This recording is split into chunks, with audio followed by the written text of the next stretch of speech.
오늘 이 새벽 은혜를 사모하며 나오신 여러분들을 주님 이름으로 축복하고 환영합니다. 다 함께 사도신경으로 우리 신앙을 하나님 앞에 고백하겠습니다.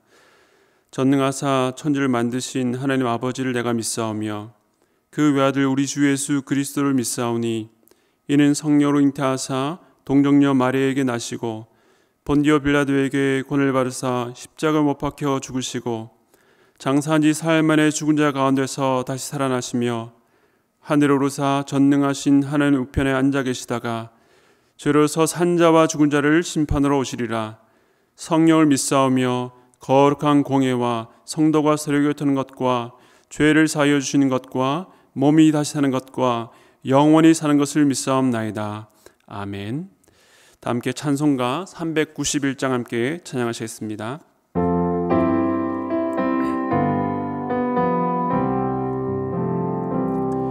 오 놀라운 구세주 예수 내 주 참 능력의 주시로다.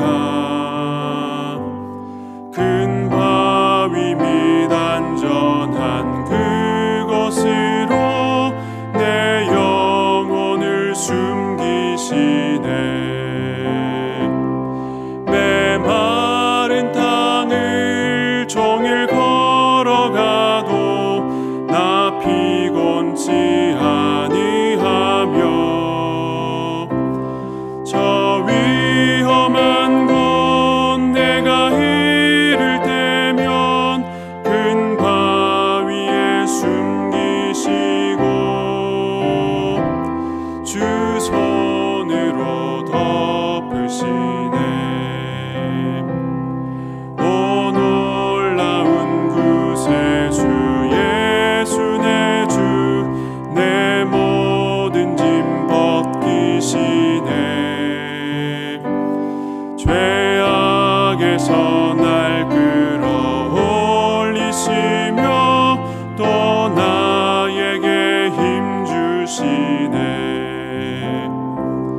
메마른 땅을 종일 걸어가도 나 피곤치 아니하며 저 위험한 곳 내가 이를 때면 큰 바위에 숨기시고 주 손으로 덮으시네. 증량 못할 은혜로 채우시며 늘 성령의 감화 주사 큰 기쁨 중 주님을 찬양토록 내 믿음을 도우시네. 메마른 땅을 종일 걸어가도 나 피곤치 아니하며 저 위험한 곳 내가 이를 때면 큰 바위에 숨기시고 주 손으로 덮으시네. 주 예수님 공중에 임하실 때 나 일어나 맞이하리. 그 구원의 은총을 노래하리.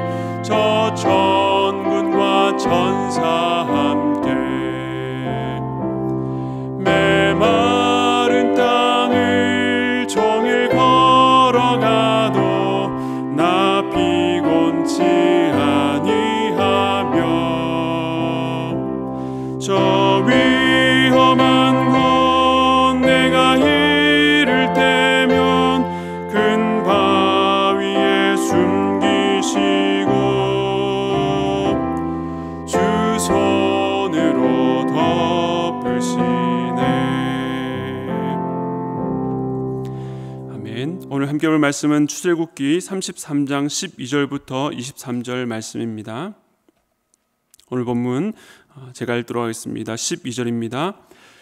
모세가 여호와께 아뢰되 보시옵소서, 주께서 내게 이 백성을 인도하여 올라가라 하시면서 나와 함께 보낼 자를 내게 지시하지 아니하시니이다. 주께서 전에 말씀하시기를 나는 이름으로도 너를 알고 너도 내 앞에 은총을 입었다 하셨사온즉 내가 참으로 주의 목전에 은총을 입었사오면 원하건대 주의 길을 내게 보이사 내게 주를 알리시고 나로 주의 목전에 은총을 입게 하시며 이 족속을 주의 백성으로 여기소서. 여호와께서 이르시되 내가 친히 가리라. 내가 너를 쉬게 하리라. 모세가 여호와께 아뢰되 주께서 친히 가지 아니하시려거든 우리를 이곳에서 올려보내지 마옵소서. 나와 주의 백성이 주의 목전에 은총을 입은 줄을 무엇으로 알리이까? 주께서 우리와 함께 행하심으로 나와 주의 백성을 천하 만민 중에 구별하심이 아니니까. 여호와께서 모세에게 이르시되 내가 말하는 이 일도 내가 하리니 너는 내 목전에 은총을 입었고 내가 이름으로도 너를 알미니라. 모세가 이르되 원하건대 주의 영광을 내게 보이소서. 여호와께서 이르시되 내가 내 모든 선한 것을 내 앞으로 지나가게 하고 여호와의 이름을 내 앞에 선포하리라. 나는 은혜 베풀 자에게 은혜를 베풀고 긍휼히 여길 자에게 긍휼을 베푸느니라. 또 이르시되 내가 내 얼굴을 보지 못하리니 나를 보고 살 자가 없음이니라. 여호와께서 또 이르시기를 보라 내 곁에 한 장소가 있으니 너는 그 반석 위에 서라. 내 영광이 지나갈 때에 내가 너를 반석 틈에 두고 내가 지나도록 내 손으로 너를 덮었다가 손을 거두리니 내가 내 등을 볼 것이요 얼굴은 보지 못하리라. 아멘. 지금까지 이스라엘은 많은 위기를 겪어왔습니다. 400년 동안 애굽 땅에서 종으로 살았던 것, 또 모세가 태어날 즈음에는 바로가 남자 영아들을 죽였던 것, 애굽의 재앙이 내리는 중에도 완악한 바로가 계속해서 이스라엘 백성들을 겁박했던 것, 애굽 군대가 쫓아오는 가운데에 홍해 앞에 서 있었던 때, 또 광야에서 먹을 것과 마실 것이 없었던 때 숱한 위기를 겪어왔습니다. 그런데 지난 32장에서 금송아지 숭배 사건은 이스라엘을 이전과는 또 다른 차원의 위기로 끌고 가고 있습니다. 지금까지는 애국과 홍해 또 광야라고 하는 그 위기 요인이 이스라엘 외부에 있었다라고 한다면 이번에는 위기가 이스라엘 내부로부터 시작되었다는 것입니다. 성경 전체를 보면 사실상 이 위기 요인이 결국에는 이스라엘을 무너뜨리게 됩니다. 우리의 삶도 마찬가지입니다. 우리를 진짜 위기에 빠뜨리는 것은 우리 밖에 있는 어떤 대상이나 상황이 아니라 바로 우리 안에 있는 내면의 문제, 바로 죄성이라는 것을 깨닫게 되는 것입니다. 그런데 놀라운 것은 이 위기 속에서도 하나님께서는 여전히 일하고 계신다는 것입니다. 오늘 이 새벽에 큰 위기를 만난 이스라엘 공동체 앞에 서 있는 한 사람 모세 안에서 하나님께서 어떤 변화를 일으키셨는지, 또 그 변화가 공동체 안에 어떤 영향을 주고 있는지를 살펴보기를 원합니다. 이스라엘 백성들의 우상 숭배로 인한 하나님의 진노 앞에 모세의 중재 기도와 또 레위인들의 헌신으로 인해서 최악의 상황은 벗어난 것처럼 보입니다. 그런데 어제 본문을 보면 하나님께서는 이스라엘 백성들을 가나안 땅으로 인도하신다는 약속은 여전히 유효하지만 그들과 함께 가지 않겠다라고 말씀하심으로 하나님께서 이스라엘 백성들과 거리를 두시려는 것처럼 보입니다. 그런데 사실 하나님께서 이렇게 말씀하신 이유는 감정적으로 실망해서가 아닙니다. 걸어가신 하나님께서 죄악된 이스라엘 안에 거할 때에 그들을 쳐서 진멸하게 될까봐 하는 우려 때문이셨습니다. 결국 이는 연약한 이스라엘 백성들을 보호하기 위한 하나님의 조처였다는 것입니다. 이 상황 속에 모세는 자기에게 은혜를 베푸시고 사명을 주셨던 하나님을 의지해서 간구합니다. 오늘 보면 13절 말씀을 다시 한번 읽겠습니다. 내가 참으로 주의 목전에 은총을 입었사오면 원하건대 주의 길을 내게 보이사 내게 주를 알리시고 나로 주의 목전에 은총을 입게 하시며 이 족속을 주의 백성으로 여기소서. 이 모세의 기도에서 인상적인 것은 먼저 내가가 많이 나온다는 것입니다. 다시 말씀을 보시면 내가, 내게, 또 나로가 반복해서 나오면서 모세는 하나님께서 자신에게 은혜를 베푸시고 알리시고 보여달라라고 간구하고 있습니다. 그런데 이 간구가 단지 자신에게서 그치는 것이 아니라 최종 목적지인 바로 마지막에 있는 간구, 바로 이 족속을 주의 백성으로 여겨달라로 나가는 것을 보게 됩니다. 비록 우상을 숭배하는 죄를 범해서 비참한 지경에 있지만 이 족속을 여전히 주의 백성으로 여겨달라는 간구입니다. 모세의 기도가 자신에게서 그치지 않고 하나님과 자신이 맺고 있는 직접적인 또한 은밀한 관계를 관통해서 죄 가운데 있는 이스라엘 백성을 향하고 있는 참으로 아름다운 간구라고 할 수 있습니다. 이에 하나님께서는 14절에서 이렇게 응답하십니다. 여호와께서 이르시되 내가 친히 가리라. 내가 너를 쉬게 하리라. 하나님께서는 모세 간구에 응답하셔서 친히 가겠다라고 말씀하십니다. 모세에게는 이 약속의 땅 가나안이라는 목적지에 가는 것보다 주님께서 이스라엘 백성들을 자신의 백성으로 여기시는 것, 하나님께서 이 백성들과 친히 가시겠다라고 하는 응답이 더욱 중요했다는 것을 알 수 있습니다. 그 이유가 16절에서 알 수 있습니다. 16절을 보시면요, 나와 주의 백성이 주의 목전에 은총 입은 줄을 무엇으로 알리까? 주께서 우리와 함께 행하심으로 나와 주의 백성을 천하 만민 중에 구별하심이 아니니까. 모세의 관심은요, 주께서 우리와 함께 행하심, 즉 함께 하심의 은혜를 누리는 것에 있었습니다. 그런데 우리는 이 지점에서 과거에 있었던 한 사건을 떠올리게 됩니다. 바로 출애굽기 3장에서 모세가 떨기나무에서 하나님을 배웠던 사건입니다. 광야에서 40년간 목동으로 참으로 무력하게 있었던 모세를 부르신 하나님께서 그에게 이스라엘 백성들을 출애굽시키라는 큰 사명을 주셨습니다. 이에 모세는 내가 누구이기에 이 사명을 감당했습니까? 라고 반문을 했고, 그 모세에게 하나님은 이렇게 말씀하셨습니다. 출애굽기 3장 12절 말씀인데요, 하나님이 이르시되 내가 반드시 너와 함께 있으리라. 내가 그 백성을 애굽에서 인도하여 낸 후에 너희가 이 산에서 하나님을 섬기리니 이것이 내가 너를 보낸 증거니라. 하나님께서는 두려워 떨던 모세에게 내가 반드시 너와 함께 있겠다라고 약속하셨습니다. 그런데 당시에는 모세는 이러한 약속을 받고도 끊임없이 문제 제기를 했습니다. 왜 그랬겠습니까? 이 함께 하심의 약속이 무엇인지를 그때는 잘 몰랐기 때문입니다. 그런데 출애굽기 30장이 지나서 오늘 본문 33장이 이르러서 모세는 어떤 사람으로 서 있습니까? 모세가 이스라엘 위해서 하나님의 함께 하심을 간청하고 있습니다.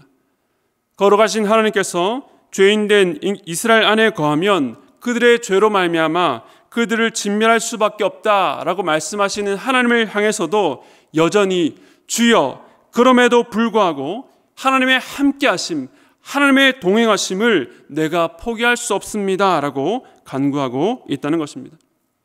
왜냐하면 이 은혜를 누리는 것이 무엇보다 중요하다는 사실을 알았기 때문입니다. 모세 안에 어떤 변화와 성장이 있었는지를 이 아침에 두 가지로 살펴보기를 원합니다. 먼저 첫 번째는요, 진리가 깊게 알려졌습니다. 출애굽기 3장의 모세에게는 이 하나님의 함께 하심의 약속보다 자신의 초라한 모습, 또 강대국이었던 애굽의 바로 왕의 권세, 또 과거에 자기를 거절했던 이스라엘의 그 마음이 더 커 보였지만 지난 시간 동안 역사하신 하나님과의 스토리를 통해서 하나님의 함께 하심이 얼마나 놀라운 은혜였는지를 모세는 깊이 깨닫게 되었던 것입니다. 우리의 오해는요, 하나님의 함께 하심이 그저 내가 하는 일에 하나님의 능력과 힘을 끌어다 쓰는 정도로 착각하는 데 있습니다. 저 역시 과거에 하나님이 내 일에 함께 해주셔서 이 일이 좀 잘 되도록 도와달라는 기도를 했었습니다. 그런데 하나님의 함께 하심을 구한다는 것은요, 내 일을 도와주는 수준의 보조적인 요청이 아니라 하나님께서 내게 맡기신 그 하나님의 일이 이루어지도록 통치해달라는 주된 기도여야 한다는 것입니다. 능력의 문제가 아니라 존재의 문제이기 때문에 하나님께서 어떤 분이신지에 대한 깊은 이해와 함께 이 은혜의 깊이는 더욱더 깊어져 가는 것입니다. 모세는 지난 시간 동안 하나님을 점점 더 깊이 알게 되었습니다. 오늘 본문에서도 하나님은 자신을 모세에게 알리십니다. 지난 20장에서 하나님의 영광이 시내산에 임할 때는 백성들이 우레와 번개와 나팔 소리와 산의 연기로 인해서 일제히 두려워 떨었습니다. 그 당시에 하나님의 영광은요, 곧 두려움이었습니다. 그런데 오늘 본문에서 모세가 하나님의 영광을 보여달라고 요청할 때에 하나님은 어떻게 하셨습니까?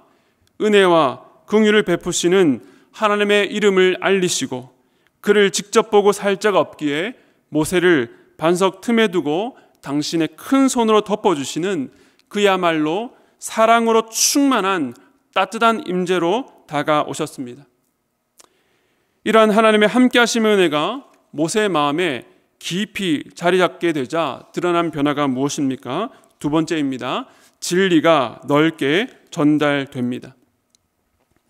앞서 우리가 살펴본 것처럼 모세가 깨닫게 된 진리와 은혜는 모세 개인에게만 머물지 않았습니다. 그는 죄로 인해서 고개를 들 수 없는 이스라엘 공동체를 위해서 하나님과 백성 사이에 서서 끊임없이 간구합니다. 사랑과 긍휼이 풍성하신 하나님의 성품에 의지해서 하나님의 함께하심의 은혜가 자신을 넘어 이 백성 가운데 있게 해달라고 간청하며 기어이 그 응답을 받아냅니다. 이것이 바로 진리가 한 사람의 인생에 깊이 전달될 때에 드러나는 열매입니다. 이전에 모를 때는 하나님께서 아무리 함께 하신다고 약속하셔도 내가 가진 염려와 걱정 때문에 두려워 떨었지만 그 진리를 은혜로 누리게 되면서 자기의 주변이 이 은혜 안에 들어오도록 머물도록 초청하고 그렇게 되기를 위해서 기도하게 된 것입니다. 이 새벽에 기도하고 있는 분들 중에 성경이 말하고 있는 복음의 진리를 모르는 분은 아마 없을 것입니다. 그러나 우리 중 그 어느 누구도 그 진리를 모두 안다고 말할 수 있는 분도 없을 것입니다. 그러므로 우리는 그 진리를 더욱 깊이 깨닫기를 소원해야 하는 것입니다. 또한 이것은 우리의 소원일 뿐만 아니라 하나님의 소원이기도 하기 때문에 우리의 삶의 여정을 돌아보면 하나님께서는 끊임없이 우리에게 당신을 알리시며 가르쳐 주셨다는 것을 깨닫게 됩니다. 그리고 이제는 더 나아가 그렇게 깨닫게 된 진리가 나라고 하는 인격을 통과해서 삶을 통과해서 우리 주변의 가족과 지인들과 다락방과 교회와 세상을 향해서 전달되어야 하는 것입니다. 현재 여러분의 삶 속에 여러 가지 위기와 어려움 가운데 계십니까? 하나님은 그 위기 가운데서도 우리 안에 영적인 변화와 성장을 이루어 나가십니다. 우리의 마음이 하늘을 향해 있다면 위기 속에도 진리는 우리의 마음 깊이 더욱더 뿌리내리며 그것을 알아가는 기쁨을 누리게 될 것입니다. 그리고 이제는 그 위기 속에 어찌할 바를 알지 못하는 자들을 위해서 또한 그들을 향해서 그 은혜는 점점 더 넓게 전달될 것입니다. 사랑하는 성도 여러분, 이러한 성장과 변화가 여러분의 삶 속에 더욱 깊이 영향을 미치게 되기를 소원합니다. 여러분이 선 곳에서 왕같은 제사장으로 거룩하게 사시며 이 은혜를 유통하는 삶을 사시기를 축복드립니다. 함께 기도하시겠습니다. 사랑하는 주님, 오늘 말씀을 통해 이스라엘이 큰 위기를 만났지만 그 안에서도 성장해가는 모세를 보게 됩니다. 하나님께서 아무리 내가 너와 함께 하겠다라고 말씀하셔도 불안에 떨고 두려워했던 모세가 이제는 그 약속이 얼마나 놀라운 것인지를 깨닫고 그 은혜를 간구하며 백성을 위해 기도하고 있는 모습을 봅니다. 주님, 우리의 삶도 그러하기를 원합니다. 다 안다고 생각하지만 진리를 아는데 여전히 미숙하고 어리석은 우리의 교만을 용서하시고 하나님께 바른 진리의 말씀이 오늘도 우리의 심령과 생각과 마음속 깊이 자리 잡을 수 있도록 도와주시옵소서. 그리하여 이 은혜가 우리 주변에 전달되고 흘러갈 수 있도록 우리의 기도와 삶을 사용하여 주시옵소서. 우리 주 예수 그리스도의 이름으로 기도드렸습니다. 아멘. 이 시간에 두 가지를 위해서 함께 기도하기를 원합니다. 먼저는 진리의 말씀에 대한 사모함을 주시고 주일 예배와 경건 시간을 통해 받은 말씀을 더 깊이 깨달을 수 있도록 지혜와 은혜를 주옵소서. 두 번째는 깨달은 말씀이 지식적으로만 머물지 않고 우리가 살아가는 삶의 현장에서 적용되게 하시고 그 은혜가 우리를 통해 흘러가도록 영적 제사장으로 주변을 위해서 기도하고 섬기게 하옵소서. 두 가지 기도 제목을 놓고 함께 기도하며 나가도록 하겠습니다. 함께 기도하시겠습니다. 하나님, 은혜를 감사합니다. 주님의 진리하는 은혜가 우리만 깊이 전달되게 하시고 그 진리가 이 시간 예배하는 모든 성도들의 삶을 통해서 널리 전달될 수 있도록 주님 붙잡아 주시옵소서.